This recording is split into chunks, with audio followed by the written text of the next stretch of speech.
एक लाइन की तर्ज बा। अरे आईना, अरे आईना वही रहता है, लेकिन चेहरे बदल जाता है।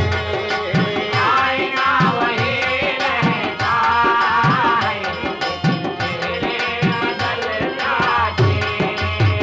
होए होए आईना वही रहता है, लेकिन चेहरे बदल जाते हैं।